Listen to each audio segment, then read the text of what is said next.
Hello everyone, आज हम देखने वाले हैं एनटीए यूजीसी नेट जेआरएफ प्रश्न पत्र जनवरी 2025। ओके, तो यहाँ पे आप देख सकते हैं कई सारे ऑब्जेक्टिव क्वेश्चंस दिए गए हैं, तो उसके मैं आंसर आपको बताने वाली हूँ। और स्टार्टिंग में इस बुक में पहले ये क्वेश्चंस हैं ऑब्जेक्टिव, उसके बाद हम देखेंगे एक्सप्लेनेशन। ठीक है, जो मैं आपको एक्सप्लेन करूँगी और उसके जो क्वेश्चन आंसर है, अगर आपने BA में किया है तो आपको बहुत सारी चीज़ें वैसे ही समझ में आएंगी। फिर भी जो चीज़ें हार्ड रहेंगी मैं एक्सप्लेन करते जाऊँगी। ओके, तो उसके बाद ये सारी चीज़ें हमें पढ़नी रहेंगी और उसके ऊपर जो रहेगा क्वेश्चन आंसर फिर वो देखेंगे। बट स्टार्टिंग के जो ये क्वेश्चन है इसमें कुछ भी एक्सप्लेनेशन नहीं है, डायरेक्टली क्वेश्चंस हैं। ओके, सो मैं आपको यहाँ पे आंसर बताते जाऊँगी और यहाँ से लर्न करते जाएंगे हम। So now we are going to see question number 1। क्या भूलूं क्या याद करूं के अनुसार चम्मा की मृत्यु के समय लेखक आयु की कौन सी अवस्था में था? तो फर्स्ट ऑप्शन इज युवावस्था, प्रौढ़ावस्था, लड़कपन, वृद्धावस्था। तो करेक्ट ऑप्शन क्या है इसका? सो देखिए, करेक्ट ऑप्शन होगा सी, लड़कपन। यानी कि क्या भूलूं क्या याद करूं के अनुसार चम्मा की मृत्यु के समय जो लेखक हैं, लेखक जिन्होंने ये लिखा है उनकी आयु क्या है? लड़कपन में है वो। ठीक है, बचपन में। नेक्स्ट है यहाँ पे, प्रकाशन वर्ष की दृष्टि से उपन्यासों का सही क्रम क्या है? ये सारे के सारे उपन्यास हैं। त्रिवेणी, परीक्षा गुरु, चंद्रकांता, तारा, आदर्श हिंदू। तो अब यहाँ पे समझिए, ये सारे के सारे क्या हैं? उपन्यास हैं। और इनका प्रकाशन वर्ष की दृष्टि से, यानी कि कौन सा उपन्यास पहले प्रकाशित हुआ, उसके बाद कौन सा हुआ, उसके बाद कौन सा हुआ, उसके बाद कौन सा हुआ, वो हमें बताना है। उसका सही क्रम क्या है, उसमें ऑप्शंस दिए गए हैं। पहले यहाँ पे देखिए, 4 ऑप्शंस गिवन है यहाँ पे, 4 आप देख सकते हैं। ए वाला है 2, 1, 3, 4, 5। यहाँ पे आप चारों ऑप्शन देख सकते हैं। अब यहाँ पे समझिए कि सही ऑप्शन क्या है, यानी कि पहले प्रकाशित कौन सा हुआ, फिर कौन सा, फिर कौन सा। तो करेक्ट ऑप्शन इसमें से होगा आपका ए। कैसे याद करना है आपको? जैसे 2 का सबसे पहले परीक्षा गुरु, फिर उसके बाद कौन सा प्रकाशित हुआ? त्रिवेणी, फिर कौन सा प्रकाशित हुआ? चंद्रकांता, फिर कौन सा आया? तारा, फिर आया आपका आदर्श हिंदू। यानी कि ऐसे इसका जो इनिशियल लेटर है, यानी स्टार्टिंग के जो लेटर्स हैं वो लर्न कर सकते हैं। तो सबसे पहले अगर मैं देखूं तो 2 का क्या आएगा? प, त्रि, चंद, ता, और ता को आ में ही रख सकते हैं, यानी कि आप ऐसे समझ सकते हो। मैं आपको लिख के बता देती हूँ। यहाँ पे देखो, ऐसे आप समझ सकते हो। 2 का प, 1 का त्रि, 3 का आपका चंद, और फिर 4 का आपका ता, और उसके बाद लास्ट जो बच्चा आदर्श हिंदू।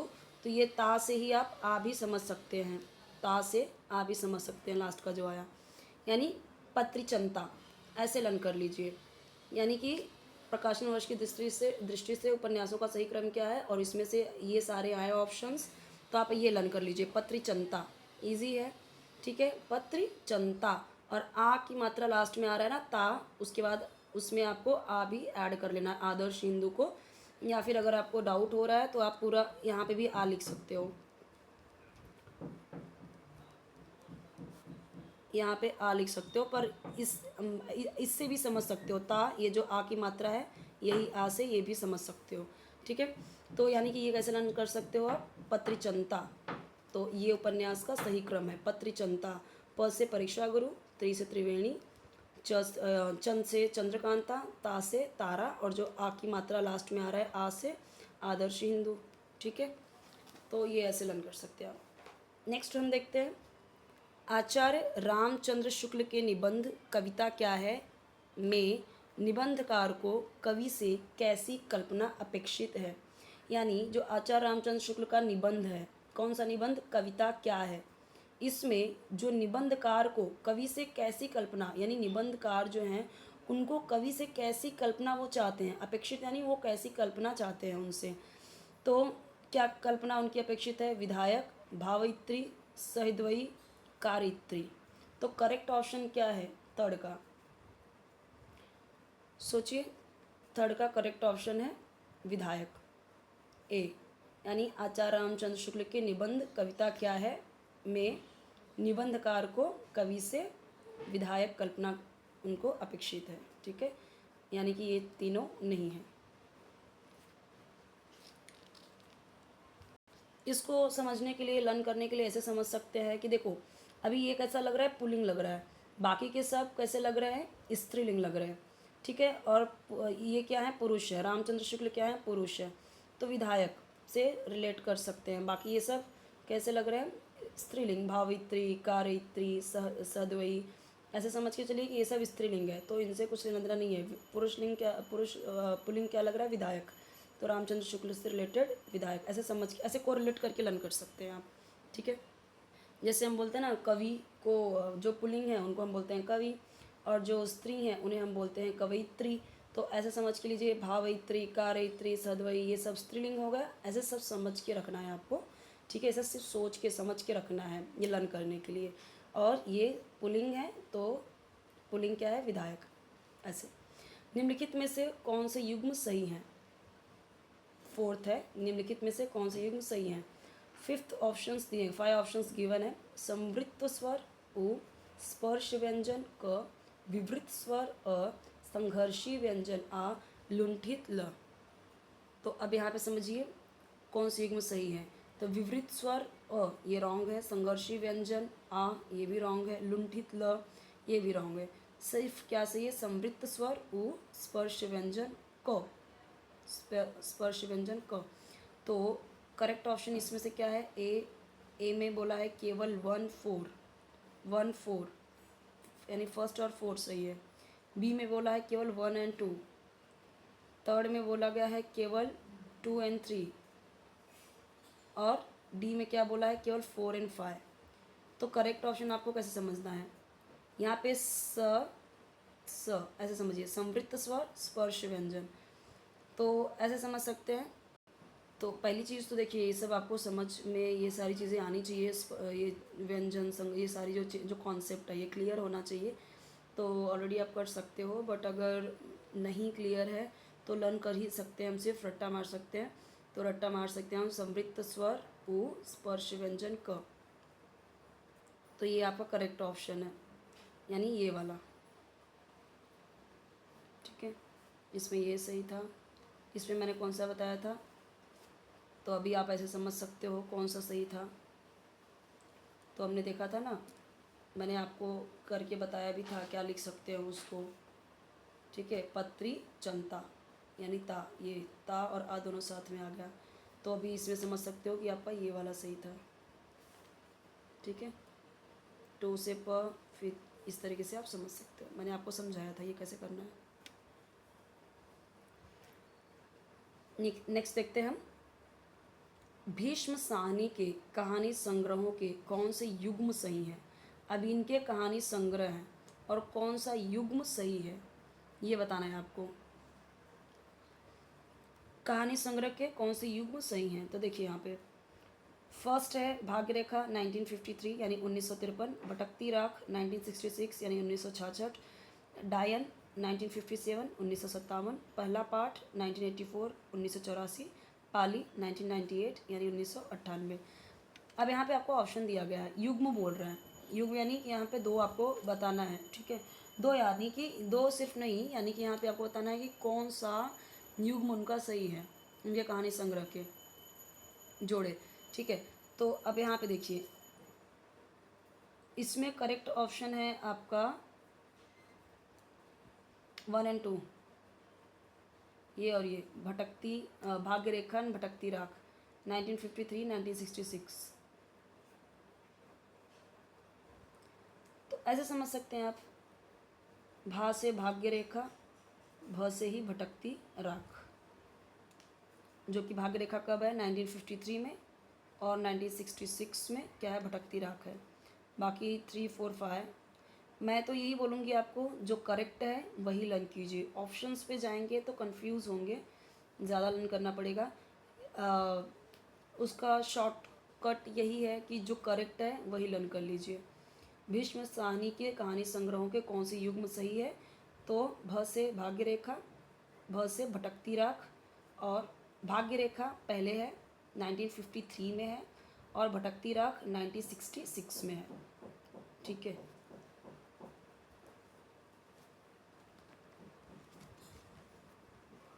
नेक्स्ट देखते हैं। अब यहाँ पे 6 क्वेश्चन देखते हैं। दलित विमर्श से जुड़े कौन से कथन असत्य हैं? दलित विमर्श यानी विमर्श यानी क्या? सोच विचार, दलितों से रिलेटेड। कौन सा कथन असत्य है यानी झूठा है? कौन सा स्टेटमेंट इसमें से रॉन्ग है? जो स्टेटमेंट रॉन्ग है वो बताना है आपको। अब यहाँ पे देखिए, अब इसमें 5 ऑप्शंस दिए गए हैं, 5 ऑप्शंस गिवन है। फर्स्ट है, डॉक्टर अंबेडकर ने दलितों के उत्थान को राष्ट्र का उत्थान माना। पहला चीज़ कि डॉक्टर अंबेडकर ने दलितों के उत्थान को यानी उनके दलितों के फ़ायदे के, दलितों के प्रोग्रेस को राष्ट्र का, पूरे नेशन का, पूरे देश का उत्थान माना। यानी अगर दलितों का उत्थान होगा तो ही देश का उत्थान होगा। पहला ऑप्शन ये है। दलित लेखक संघ के एक गुट ने 31 जुलाई 2020 को कर्मभूमि की प्रति जलाई यानी उसकी कॉपियाँ जलाईं कर्मभूमि की। दलित लेखक संघ ने के एक गुट ने कर्मभूमि की प्रति जलाई। तो ये क्या है? तो ये तो नहीं जलाया था, हमें भी पता है कर्मभूमि की प्रतियां नहीं जलाई गई हैं। किसकी जलाई गई हैं वो भी आप मुझे कमेंट में बताइए अगर आपको पता है तो, कि 31 जुलाई मतलब कौन सी कॉपियाँ ऐसी हैं जो जलाई गई हैं दलित लेखक संघ द्वारा, संघ के एक गुट द्वारा। तो वो बहुत चर्चे में भी था, वो चीज़ें बहुत न्यूज़ में भी बहुत छाई हुई थी वो चीज़ें। ठीक है, तो कमेंट में बताना कि क्या जलाया गया है दलित लेखक संघ के द्वारा। दलित साहित्य में स्वानुभूतियों का विशाल भंडार है। दलित साहित्य में स्वानुभूतियों का विशाल भंडार है। अछूत की शिकायत 1925 में सरस्वती पत्रिका में छपी। तो ये तो हमें भी पता है कि अछूत की शिकायत 1925 में सरस्वती पत्रिका में ऐसा कुछ नहीं छपा है। ठीक है, नेक्स्ट है, जयप्रकाश करदम और ओम प्रकाश वाल्मीकि दलित साहित्य के महत्वपूर्ण लेखक हैं, जो कि सही बात है। अब इसमें से बोला गया है केवल 1 और 3, यानी 1 और 3, क्या ये कथन असत्य है? नहीं, क्योंकि हमें पता है डॉक्टर अंबेडकर दलित के उत्थान की ही बात करते थे, तो ये तो कहीं से रॉन्ग हो ही नहीं सकता। ठीक है, ये कथन असत्य नहीं हो सकता। तीसरी, दलित साहित्य में स्वानुभूतियों का विशाल भंडार है, ये भी रॉन्ग नहीं है। दूसरा है केवल 2 और 4, 2, क्योंकि हमें पता है ये गलत है, ये गलत है क्योंकि ये जलाई नहीं गई है, कर्मभूमि नहीं जलाई गई है। क्या जलाई गई है वो आप भी समझ सकते हैं, देख चुके हैं अगर आप देखेंगे ये चीज़ें तो, अगर आपने देखा होगा न्यूज़ वगैरह तो। दूसरा है यहाँ पे 2 के साथ में 4 पॉइंट को बोला है। अछूत की शिकायत 1925 में सरस्वती पत्रिका में छपी, जो कि नहीं है ऐसा। ये भी आप सर्च कर सकते हो कि क्या छपी थी। तो अभी हम यहाँ पे क्या देख रहे हैं, 2 और 4, यही दोनों असत्य घटना दिख रही है, तो यही आपका करेक्ट ऑप्शन है। ओके, उसके बाद आता है आपका केवल 3 और 5। जब हमें पता चल गया है कि 2 और 4 गलत क्या है, तो मैं आपको वापस से वही बोलूँगी, जो सही ऑप्शन है उसको ज़्यादा लर्न कर कीजिए, क्योंकि ऑप्शंस तो आपको कई सारे दे सकते हैं। अब ज़रूरी नहीं ये ऑप्शन दे, अलग ऑप्शंस भी दे सकते हैं, पर आपको करेक्ट ऑप्शंस पता होनी चाहिए। करेक्ट ऑप्शंस लर्न कर लेंगे तो ज़्यादा रट्टा मारने की ज़रूरत नहीं पड़ेगी। मैं तो ऐसे ही करती हूँ, जो करेक्ट ऑप्शंस होते हैं उनको लर्न करती हूँ क्वेश्चन से रिलेट करके। ठीक है, कारक का सही अनुक्रम क्या है? कारक का सही अनुक्रम क्या है? संप्रदान कारक, करण कारक, अधिकरण कारक, अपादान कारक, संबंध कारक। ये तो चीज़ें आप पढ़ते आ रहे हो 5वीं 6वीं 7वीं से, तो ये आपको पता होना चाहिए। कारक वगैरह आपको अगर पता नहीं है तो वो आपको क्लियर करना बहुत ज़रूरी है। अगर आपको अलग से उसका वीडियो चाहिए कमेंट सेक्शन बताइए, तो मैं अपलोड करूँगी। अब कारक का सही अनुक्रम क्या है? अनुक्रम तो देखिए, और मुझे लगता है आप ये बता भी सकते हैं। ठीक है, आपने पढ़ा हुआ कर्ता ने कर्म को करण से संप्रदान के लिए, वो पूरा आपने पढ़ा ही है, तो इसमें से आप बता सकते हैं कि कौन सा करेक्ट ऑप्शन है। तो यहाँ पे ऑप्शंस गिवन है, 2 करण कारक, 4 अधिकरण कारक, संप्रदान कारक, संबंध कारक, अधिकरण कारक। क्या ये सही है? नहीं। ठीक है, अब आप समझ सकते हो इसमें से करेक्ट ऑप्शन कौन सा है। तो करेक्ट ऑप्शन 7th का कौन सा है? सी। देख सकते हैं, पहले करण आएगा, फिर संप्रदान आएगा, फिर अपादान आएगा, फिर संबंध आएगा, फिर आपका आएगा अधिकरण कारक। ये आप लर्न कर लीजिए, ये सारी चीज़ें हैं तो जो आप बहुत बचपन से पढ़ते आ रहे हो वो तो आपको लर्न करना ही पड़ेगा, ज़्यादा बेटर रहेगा। नेक्स्ट है, निम्नलिखित में से कौन से युग्म सही हैं? कौन से युग्म सही हैं? स्वामी गोकुलनाथ 84 वैष्णवन की वार्ता, ओंकार शरद, राम मनोहर लोहिया, जगदीश चंद्र माथुर जिन्होंने जीना जाना, तेज बहादुर चौधरी, अग्निसेतु, भारतेंदु, सुकवि, संकीर्तन। अब उसमें ऑप्शंस गिवन है कि कौन सा युग्म सही है, यानी कि यहाँ पे आपको बताना है। तो अभी इसमें देखिए ऐसे लर्न कर सकते हैं। फर्स्ट ऑप्शंस क्या गिवन है? हाँ, तो अभी यहाँ पे दिया हुआ है 2, 3 और 1, 2, 3 और 1। तो 2 ओमकार शरद, राम मनोहर लोहिया। 3 क्या है? जगदीश चंद्र माथुर जिन्होंने जीना जाना, जगदीश जिन्होंने, 3।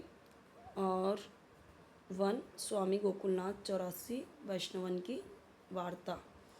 तो यहाँ पे ये तीनों सही हैं, 1, 2, 3। लेकिन कैसे है? 2, 3, 1, इस तरीके से आपको इसका युग्म समझना है, यानी कि क्रम इसका 2, 3 और 1।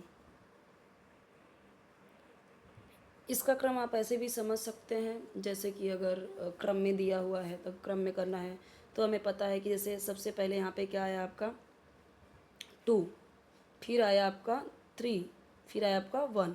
तो इसका ऐसे समझ सकते हैं कि जैसे देखो अ ई क ख ग घ अ से लेके ज्ञ तक सबसे पहले क्या आएगा, उसमें ओ आएगा।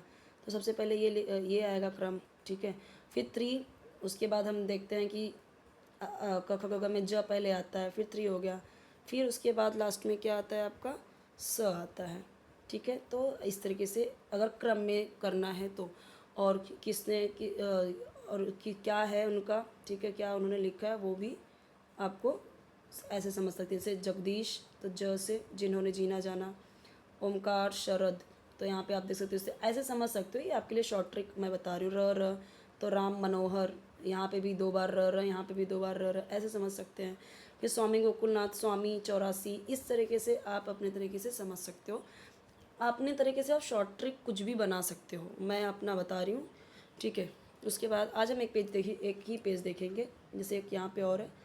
तो बाकी के मैंने करेक्ट ऑप्शंस बताए हैं, जो रॉन्ग ऑप्शंस हैं वो भी आप देख सकते हो। करेक्ट ऑप्शंस आपको कैसे समझना है वो मैंने आपको समझाया यहाँ पे, ओके।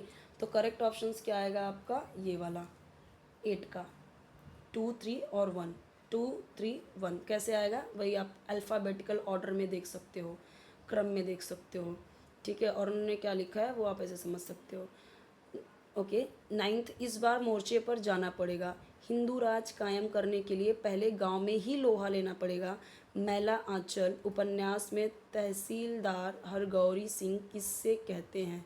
यानी ये स्टेटमेंट यहाँ से लेके यहाँ तक, ये एक स्टेटमेंट है, किसमें है? मैला आंचल एक उपन्यास है, वो उपन्यास में तहसीलदार हरगौरी, जो तहसीलदार हरगौरी एक पर्सन है, वो किससे कहते हैं? काली टोपी वाले नौजवानों से, गांधी टोपी वाले से, लाल टोपी वाले से, सफ़ेद टोपी वाले से। तो अब करेक्ट ऑप्शन इसमें से क्या होगा? अब अगर आपने वो पढ़ा है उपन्यास तो आपको पता होगा, ठीक है। तो ये जो पूरा स्टेटमेंट है, इस बार मोर्चे पर जाना पड़ेगा, हिंदू राज कायम करने के लिए पहले गांव में ही लोहा लेना पड़ेगा।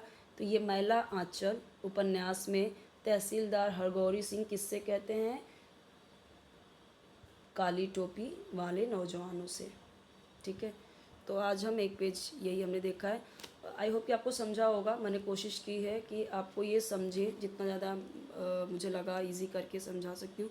अगर आपको लगता है और भी ज़्यादा एक्सप्लेन करके बताऊँ तो आप मुझे कमेंट में बताइए। अगर इतना आपके लिए हेल्पफुल है तो भी कमेंट में बताइए। और अगर आपको लगता है कि एक्सप्लेन करने की ज़रूरत ही नहीं है इतना भी, सिर्फ आपको पेजेस शो करूँ ताकि आप खुद लर्न कर सको, खुद रट्टा मार सको, तो भी आप मुझे कमेंट बताइए कैसे आपके लिए हेल्पफुल रहेगा वो। आप मुझे कमेंट में ज़रूर बताइए। और अगर आपको चाहिए कि मैं डायरेक्टली इसे पेजेस जस्ट ओपन करते जाऊँ, फटाफट शो करते जाऊँ आपको पेजेस और आप उधर से ही लर्न कर लो, तो खुद से शॉर्ट ट्रिक समझ के खुद से लर्न करके तो भी मुझे कमेंट बताइए कैसे आपके लिए हेल्पफुल ईजी रहेगा। आप मुझे उस तरीके से बताइए। चैनल सब्सक्राइब कर लीजिए, वीडियो लाइक कीजिए, फ्रेंड्स के साथ अपने शेयर कीजिए जिनको ज़रूरत है इस टाइप के वीडियोस के, तो आप देख सकते हो। और थर्ड स्टैंडर्ड से लेके 10th स्टैंडर्ड के हर एक डाइजेस्ट के आंसर्स आपको मिलेंगे। एक्सप्लेनेशन चाहिए वो भी आप कमेंट में बताइए। ओके।